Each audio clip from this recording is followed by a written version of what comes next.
We're going to be talking about what shots it takes to tell your story and really thinking about both beforehand and while shooting, what do I need to get to tell my story? What is critical for me as a video maker to share what I want to share? And this is both getting your main interviewer, this type of stuff, to getting the inserts, getting the shots that help tell the story further beyond just seeing someone talking.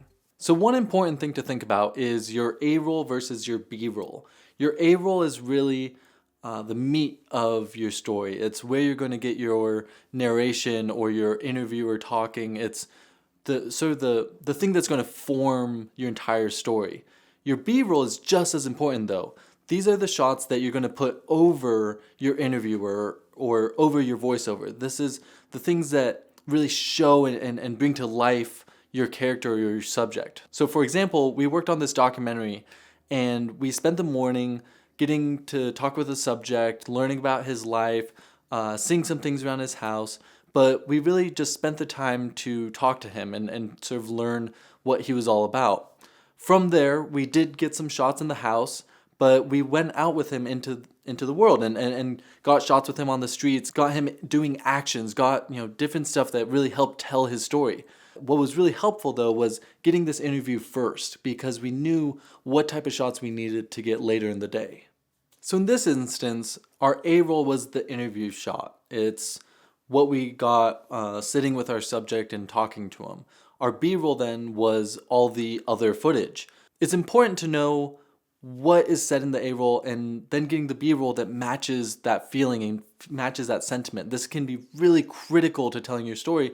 B-roll, in a way, brings to life your A-roll. Whenever I go out on events or am shooting with Major Laser, a lot of the times it's just me shooting. And so I'll go and I'll think, okay, I need to go get a wide shot of the crowd. I need to get these specific shots. And I know, before even thinking about the edit really, that these are the shots that will help tell this story. These are the shots that I want to get to tell this. And this takes a lot of practice because each show I do, it's something different. I have a different style, a different idea of how I want to approach it. Sometimes I only want to use close-ups. Other times I only want to use wide shots.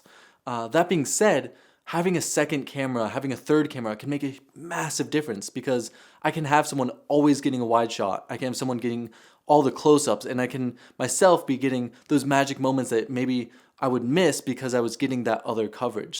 So next time you're going into a shoot, maybe do some research. Go and look at other videos online and don't just watch it. Don't just enjoy it. Actually look at each shot. Think of, okay, if I'm going into this, I want to get this wide shot and I want to tell it all from this perspective. It's something to think about. And don't get me wrong, there's plenty of times everything changes and what you thought you could do is radically different. But at least you have some idea of what you want to get going into it.